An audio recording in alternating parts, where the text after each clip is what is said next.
Video número 4 del curso de robótica nivel inicial. Vamos a ver la primera parte de componentes electrónicos. Estaremos viendo los principales componentes electrónicos que utilizaremos en nuestro curso. Veremos su forma de trabajo y sus características. Vamos a comenzar por un componente denominado diodo. El diodo podemos decir que es un semiconductor que actúa como un interruptor unidireccional. La corriente circula en un único sentido. La principal función del diodo es convertir corrientes alternas en corriente continua. No sé si recuerdan, en el video anterior, en el número 3, que yo destaqué que los equipos electrónicos actualmente funcionan todos con corriente continua, y como en la red domiciliaria, en nuestros tomas corrientes, tenemos corriente alterna, necesita una unidad rectificadora, una unidad que convierta esa corriente alterna en corriente continua. Bueno, el principal componente para realizar esa tarea es el diodo. Aquí vemos una imagen de un diodo. Como ven, es una especie de cilindro de un material aislante.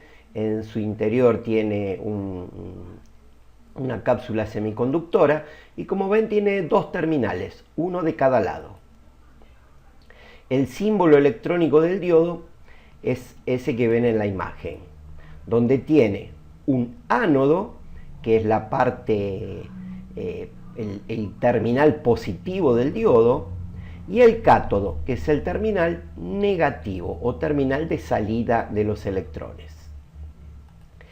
En los diodos comerciales, el cátodo se identifica con esa franja que se le pinta. Eso es para indicar cuál es el cátodo de ese diodo. La circulación de la corriente solamente se produce en el sentido ánodo-cátodo. En el otro sentido no hay circulación de electrones. Vamos a ver cómo se comporta un diodo como rectificador. Vamos a suponer que tenemos una fuente de corriente alterna, como habíamos visto en el video anterior, y a esa fuente le colocamos un diodo rectificador en una de sus salidas. Ahora, si nosotros tomamos un osciloscopio, recuerda que habíamos utilizado el osciloscopio para visualizar esa forma de onda, esos pulsos que emiten las corrientes. Si lo colocamos a nuestro osciloscopio entre los puntos 1 y 2, o sea, en la salida de la fuente de corriente alterna, veremos la siguiente imagen, una sinusoide, como habíamos visto el otro día, donde los electrones se desplazan en forma discontinua, subiendo y bajando, cambiando la amplitud de esa onda. Ahora, si ese osciloscopio lo colocamos entre los puntos 3 y 4, o sea, a la salida del rectificador, veremos la siguiente onda. Noten que el diodo está rectificando, o digamos, está eliminando las ondas de amplitud negativa. Solamente permite que los electrones circulen en la amplitud positiva de la onda. A este tipo de rectificador, que utiliza solamente un diodo, se lo denomina rectificador de media onda. No es el rectificador ideal porque, como pueden notar, entre cada uno de esos pulsos, entre cada una de esas ondas, hay una pérdida de tensión. Entonces la tensión efectiva es inferior al pico de esa onda. Ahora hay otro tipo de rectificador, que es el que utiliza la mayoría de los componentes, y es montado con 4 diodos. Como ustedes pueden ver, donde se juntan los cátodos de los diodos de 1 y de 2, ese sería el positivo, la salida positiva del rectificador, o sea, de la continua. Y donde se juntan los ánodos del diodo 4 y el diodo 3, sería el polo negativo de esa fuente rectificadora. Ese dibujo de ese elemento con la sigla RL sería la carga, que podría ser el Arduino o podría ser un motor, por ejemplo, un motor de corriente continua, que estamos conectando a los polos de esa fuente. En el otro lado, o sea, en la entrada, tenemos una fuente de corriente alterna que produce una sinusoide. Entonces veremos qué es lo que sucede con este tipo de rectificador. Cuando el pulso de onda es de amplitud positiva, los diodos D1 y D3 rectifican y eliminan, digamos, dejan pasar únicamente la señal positiva o la onda positiva. Como ven en la salida, en azul, es esa la onda que esos dos diodos están permitiendo pasar, o sea, los electrones que están en la amplitud positiva. Ahora, cuando la amplitud es negativa, los diodos D2 y D4 dejan pasar las negativas convirtiéndolas en positivas, como ven en la salida de la fuente. La suma de este conjunto de diodos se lo denomina un rectificador de onda completa, porque nos rectifica las dos ondas, la positiva y la negativa.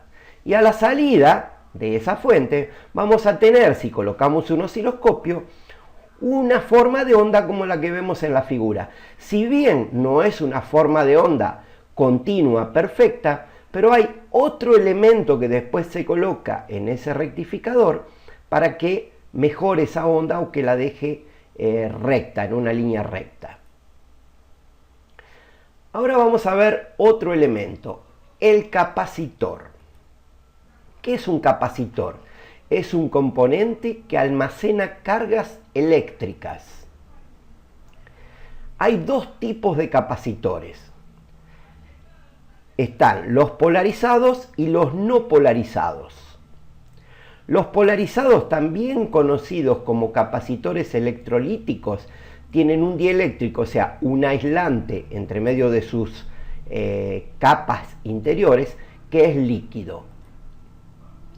Los no polarizados, o también llamados cerámicos, el dieléctrico es aire. Los polarizados o electrolíticos tienen una mayor capacidad de almacenamiento que los cerámicos con el dieléctrico aire. La unidad de medida de los capacitores es el farad y se indica con la letra F. Cuidado, no es Faraday, es farad. El Faraday es otro tipo de unidad de medida. Ahora, el farad es una unidad de medida extremadamente grande. Para que tengan idea, la capacidad de almacenamiento de la Tierra, del planeta Tierra, no llega a un farad. Entonces sería una locura indicar la capacidad del capacitor en esa unidad de medida. Entonces lo que se utiliza por patrón mundial es el microfarad. Los capacitores vienen con sus valores indicados en microfarad y el microfarad es una millonésima parte de un farad. Veamos ahora la imagen de un capacitor electrolítico o polarizado. Como ven, tiene dos terminales. Este sería el símbolo electrónico, símbolo eléctrico, y como ven en el símbolo está indicado cuál es el polo positivo y el negativo, porque es polarizado. En el capacitor real, ese negativo, siempre el negativo viene indicado con una franja pintada en su cuerpo. Eso indica que es el negativo. Ya el capacitor cerámico o no polarizado tiene este símbolo y como ven no tiene indicado cuál es el polo, porque no es polarizado. Es un capacitor que es indistinto si se coloca de un lado o del otro en el circuito. Ya el capacitor polarizado, el electrolítico, tiene que estar siempre en el negativo del circuito. Recuerdan que hace instantes dije que se podía mejorar esa forma de onda del rectificador. Y bueno, se mejora con este componente, con el capacitor, que tiene el poder de almacenar una carga eléctrica. Imaginemos que a nuestro rectificador le colocamos un capacitor electrolítico, el positivo en el cátodo del diodo y el negativo a la otra salida de la fuente de alterna.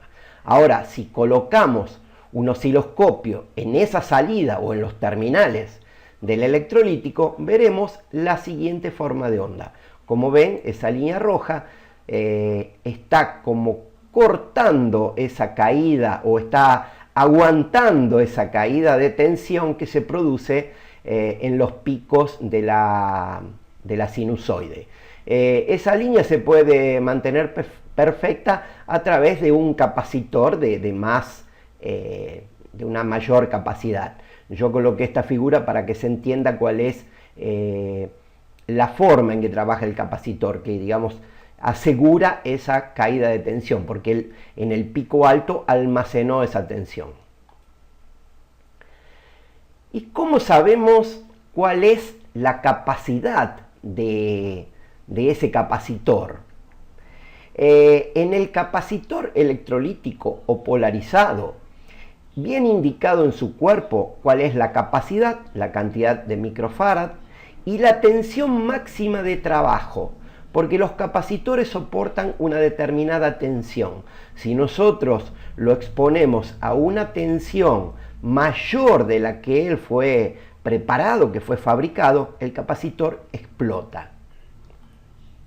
Aquí vemos la imagen de un electrolítico con sus dos terminales, el terminal inferior que está marcado con esa franja más clara que indica que es el negativo, e indica que es un capacitor de 2200 microfarad por 35 volt. O sea, él puede trabajar hasta esa tensión. Más de 35 volt que le coloquemos en sus terminales corre riesgo de explotar. El capacitor cerámico también tiene indicado en su encapsulado cuál es la capacidad, pero en este caso no se expresa en microfarad. Recuerdan que dije que tenían una menor capacidad. En el capacitor cerámico se expresa en picofarad y se presenta con las letras P y F. Un picofarad es la millonésima parte de un microfarad. El microfarad se indica con la letra griega mi y la letra F. La tensión no viene expresada en el encapsulado, ya que todos trabajan arriba de los 1000 volts. Aquí vemos la imagen de un capacitor cerámico y tiene un número grabado en su cuerpo, el número 103. ¿Cómo se lee esto? La lectura se realiza de la siguiente manera. Los dos primeros números expresan la capacitancia, los primeros valores de la capacitancia. Y el tercer número, siempre el tercero, indica la cantidad de ceros que se le debe agregar a esos dos primeros números agrupados.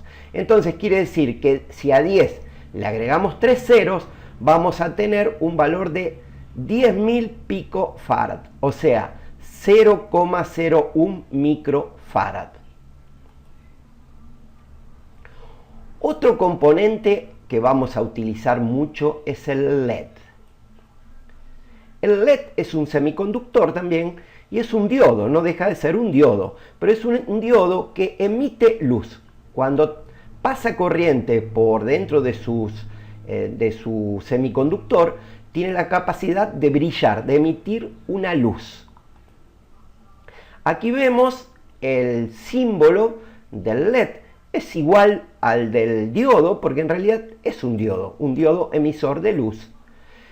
Tiene un ánodo o terminal positivo y un cátodo o terminal negativo. Y como ven, se lo dibuja con dos flechas hacia afuera, indicando que está emitiendo una luz. En este caso también, para que el LED se encienda, el sentido de circulación de corriente tiene que ser del ánodo hacia el cátodo. Aquí vemos una imagen de un LED. Los LEDs vienen en distintos tamaños y en distintos colores. Ahora, ¿cómo identificarlo? Tiene dos formas de identificar cuál es el ánodo y cuál es el cátodo. El ánodo siempre es el terminal más largo y el cátodo el más corto. Pero yo ya he visto algunos LED que vienen principalmente de China que los terminales son del mismo tamaño. Pero hay otra forma mucho más simple de identificarlo. En su encapsulado, que es cilíndrico, tiene un corte, como que le falta un pedacito. Ese siempre es el cátodo. Otro LED que también vamos a utilizar es el LED RGB. El LED RGB son tres LED dentro de un mismo encapsulado y se llama RGB por las siglas del inglés Red, Green, Blue, de los colores rojo, verde y azul. Son los tres colores que tiene en su encapsulado. Aquí vemos una imagen. Él tiene 4 terminales en vez de tener 2, igual que un LED común, porque tiene un terminal que es el común y después un terminal para cada uno de los colores. Ahora hay dos tipos de LED RGB. Tenemos por un lado el de ánodo común, como ven en la imagen, que los ánodos están todos conectados entre sí, y los cátodos son los que van a indicar los colores, o sea, vamos a conectar el cátodo para hacer brillar el rojo, el verde o el azul. Y después está el LED RGB de cátodo común, que como ven en la imagen, los cátodos están unidos y se controla a través del ánodo el encendido del color que queremos presentar.